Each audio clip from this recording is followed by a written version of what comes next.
चलो बच्चों शुरू करते हैं। क्लास 9 सूचना प्रौद्योगिकी अवधारणा पार्ट फर्स्ट माध्यमिक शिक्षा बोर्ड राजस्थान के द्वारा संचालित ये बुक है। सब्जेक्ट का नाम है FOIT fundamental of information technology, जिसका चैप्टर नंबर है 8। कौन सा चैप्टर है? 8। और नाम है सूचना व संचार प्रौद्योगिकी के सामाजिक प्रभाव। किसके बारे में डिस्कशन कर रहे हैं? सूचना व संचार प्रौद्योगिकी के सामाजिक प्रभाव। इस चैप्टर इस पार्ट के अंदर पहला पार्ट है जिसके अंदर हम डिस्कशन करेंगे। एक तो सामाजिक प्रभाव के बारे में, सीक्रेसी, अथेंटिकेशन और इंटीग्रिटी, और एक प्लेजरिज्म के बारे में। ठीक है, कुल मिलाकर हम डिस्कस करें 1 2 3 4 और ये 5 और इन 6 टॉपिक के बारे में डिस्कशन करेंगे। ठीक है, ठीक है। पार्ट 8 हो गया सूचना व संचार प्रौद्योगिकी के सामाजिक प्रभाव, जिसको इंग्लिश में कहते हैं social impact of ICT। Social impact of ICT। सूचना प्रौद्योगिकी के सामाजिक प्रभाव। तो सूचना क्रांति का प्रभाव हमारे समाज में स्पष्ट देखा जा सकता है, और जो सूचना प्रौद्योगिकी जो क्रांति हुई है उसका प्रभाव हम अपने समाज के ऊपर आसानी से स्पष्ट रूप से देख सकते हैं। ठीक है, ICT ने हमारे समाज को सक्रिय व जागरूक बना दिया है। ICT ने क्या कर दिया हमारे समाज को? एक तो सक्रिय है ना, हर टॉपिक या हर मुद्दे पर भाग लेने वाला, और जागरूक। उसे आजकल कंप्यूटर मोबाइल के द्वारा हर इंफॉर्मेशन आसानी से उपलब्ध हो जाती है। आज हमारे कार्य करने का तरीका बदल चुका है, साथ ही हमारे जो कार्य करने का तरीका है ना, वो सूचना प्रौद्योगिकी की वजह से काफ़ी हद तक बदल चुका है। इंटरनेट के माध्यम से आज हम ईमेल, वीडियो कॉन्फ्रेंसिंग या ऑडियो वीडियो चैटिंग हो गया, वीडियो कॉन्फ्रेंसिंग आदि के द्वारा जुड़ गए हैं। आज हम इंटरनेट का इस्तेमाल करते हैं, और इंटरनेट के द्वारा अगर हमें किसी दूसरे व्यक्ति के साथ संबंध स्थापित करना या बातचीत करना है या कम्युनिकेशन करना है, तो हम ईमेल के द्वारा, ऑडियो वीडियो चैटिंग के द्वारा, वीडियो कॉन्फ्रेंसिंग आदि के द्वारा आसानी से जुड़ से गए हैं। आज हम अपने पानी है, बिजली है, टेलीफोन आदि का बिलों का भुगतान घर बैठे कर रहे हैं। और आज आपने देखा होगा, अगर हमें किसी मोबाइल का रिचार्ज करवाना हो, अगर पानी या बिजली का बिल भरना हो, तो हम घर बैठे ही अपने मोबाइल से आसानी से उसका भुगतान कर सकते हैं। हमें उस डिस्ट्रीब्यूटर के ऑफिस या कार्यालय जाने की आवश्यकता नहीं होती। घर बैठे ही मन चाहिए वस्तु की खरीदारी कर रहे हैं। और आज हम घर बैठे ही क्या कर रहे हैं? हमें जो वस्तु या जिस वस्तु की हमें रिक्वायरमेंट है, हम उसकी आसानी से क्या कर रहे हैं? खरीदारी कर रहे हैं। साथ ही बस है, ट्रेन है, एरोप्लेन है आदि का रिजर्वेशन करवा रहे हैं। इन सभी में रिजर्वेशन करवा रहे हैं। ICT ने समाज के प्रत्येक वर्ग को रोजगार के बहुत अधिक अवसर उपलब्ध करवाए हैं। और साथ ही ICT ने क्या किया? समाज के जो प्रत्येक वर्ग है उसके लिए रोजगार के बहुत अधिक अवसर है वो उपलब्ध करवाए हैं। इस अध्याय हम ICT के ICT के सामाजिक प्रभावों का अध्ययन करेंगे। तो इससे पहले हमें कुछ शब्द हैं उसके बारे में पता होना चाहिए। पहला है निजीता, जिसे हम सीक्रेसी कहते हैं। क्या कहते हैं? सीक्रेसी। इसे गोपनीयता भी कहा जा सकता है। निजीता अथवा गोपनीयता का तात्पर्य अधिकृत व्यक्ति के द्वारा ही डेटा के उपयोग के अधिकार से है। सीक्रेसी का मतलब क्या है? कि अधिकृत व्यक्ति है के द्वारा ही जो डेटा है, जो इंफॉर्मेशन है, के उपयोग के अधिकार से है। किसी भी व्यक्ति को डाटा पढ़ने अथवा उसमें परिवर्तन करने का अधिकृत किया जा सकता है। और हम किसी भी व्यक्ति को है वो डाटा पढ़ने के लिए या उसमें परिवर्तन करने के लिए उसे अधिकृत किया जा सकता है। किसी व्यक्ति को यदि केवल डाटा पढ़ने के लिए अधिकृत किया गया है तो वह डाटा में कोई परिवर्तन नहीं कर सकता। अगर किसी व्यक्ति को हमने अधिकृत कर रखा है कि वो डाटा केवल पढ़ सकता है तो उसमें वो व्यक्ति उसमें कोई बदलाव नहीं कर सकता। तो इसको हम कहते हैं निजीता या सीक्रेसी। अगला है अधिप्रमाणन, जिसे हम अथेंटिकेशन कहते हैं। अधिप्रमाणन अथेंटिकेशन से अभिप्राय है कि जिस व्यक्ति से आप संपर्क कर रहे हैं उसे अपने बारे में कोई भी सूचना देने अथवा उसके साथ व्यापारिक सौदा तय करने से पहले उससे संबंध में सभी आवश्यक जानकारी प्राप्त करना। अगर आप इंटरनेट पर किसी व्यक्ति से के साथ संबंध स्थापित करना या किसी व्यापारिक संस्था या कहीं से खरीदारी कर रहे हैं, है ना, तो उसके बारे में जितनी भी इंफॉर्मेशन है वो आपके पास पहले से होनी चाहिए, ताकि आप ये प्रमाणित कर पाए कि ये जो मैं प्रोडक्ट मंगवा रहा हूँ, है ना, या जिसे मैं संवाद स्थापित या कम्युनिकेशन कर रहा हूँ, क्या वो सही पर्सन है कि नहीं। अधिकृत करने से पूर्व आवश्यक है कि किसी स्रोत के द्वारा आप उस व्यक्ति की पहचान की सत्यता का पता लगा लें। ये एक प्रकार की सुरक्षा का तरीका है।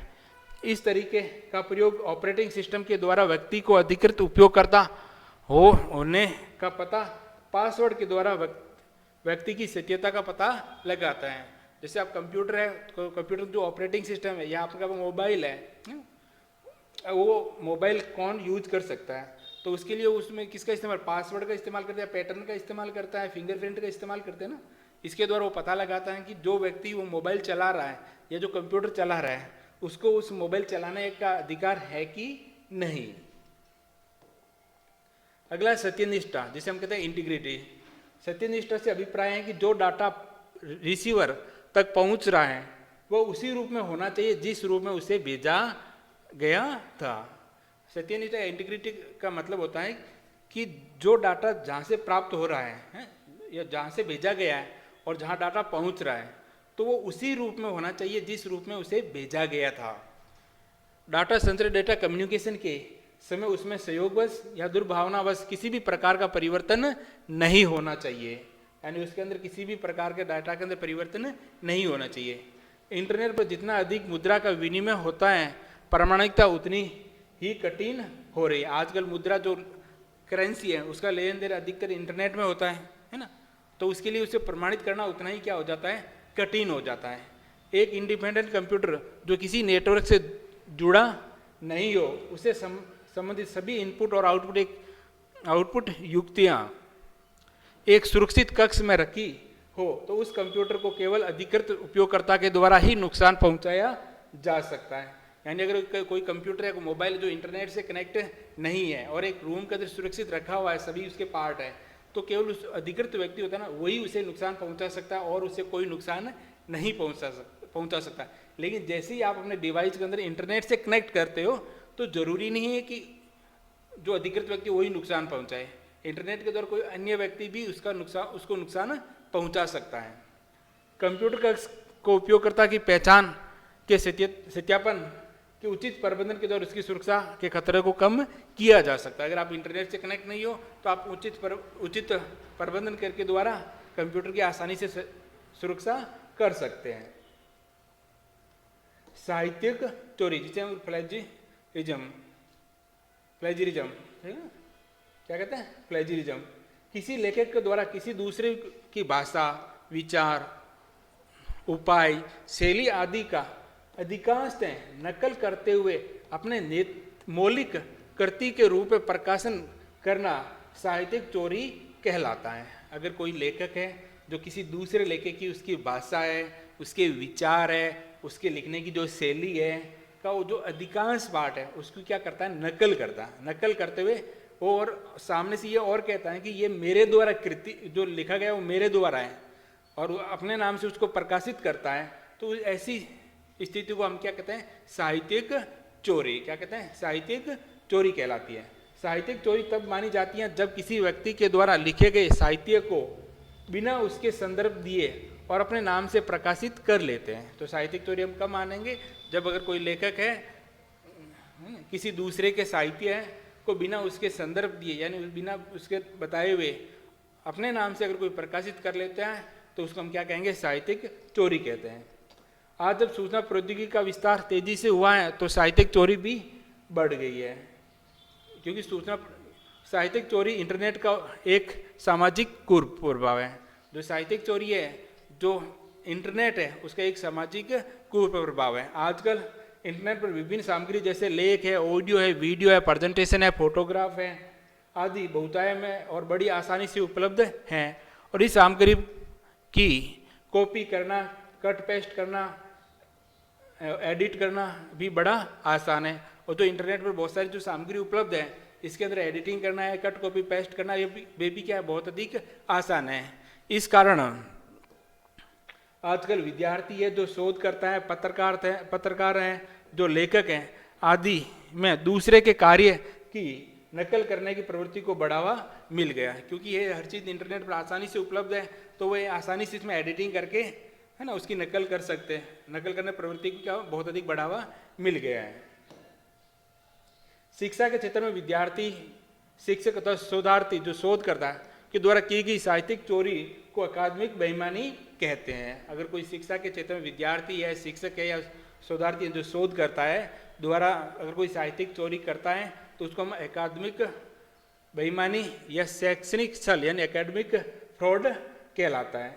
साहित्यिक चोरी से बचने के लिए निम्न बातों का सदैव ध्यान रखना चाहिए। अगर आप साहित्यिक चोरी से बचना चाहते हैं, आप चाहते हैं भी आप किसी की नकल या साहित्यिक चोरी नहीं करें, तो उसके लिए जरूरी है यदि आप किसी सामग्री, लेख, फोटो, ऑडियो, वीडियो आदि का उपयोग अपने कार्य के लिए कर रहे हैं तो साहित्यिक चोरी व कॉपीराइट उल्लंघन से बचने के लिए आपको कॉपीराइट प्राप्त व्यक्ति, प्रकाशक या संस्था से पूर्व में क्या ले लेनी चाहिए? अनुमति लेनी चाहिए। अगर आप कोई टॉपिक लिख रहे हैं, आपके लिए वो कंटेंट जरूरी है तो आप उनसे क्या ले सकते हो? पहले से परमिशन या अनुमति ले सकते हो। तथा अपने कार्य में इस तथ्य का उल्लेख अवश्य करना चाहिए। और साथ में ही आप जब कोई कार्य, जब अपना नाम से कोई प्रकाशित करते हो, अगर कोई पैराग्राफ आपने कहीं से लिया है तो आप उसका संदर्भ, रेफरेंस जरूर दे देना चाहिए। ठीक है। जैसे ये बच्चा क्या कर रहा है, कंप्यूटर को देखकर उसकी क्या कर रहा है? नकल कर रहा है। क्या कर रहा है? नकल कर रहा है। उम्मीद करता हूँ आपको ये पार्ट समझ में आ गया होगा। मिलते हैं नेक्स्ट पार्ट के अंदर। धन्यवाद।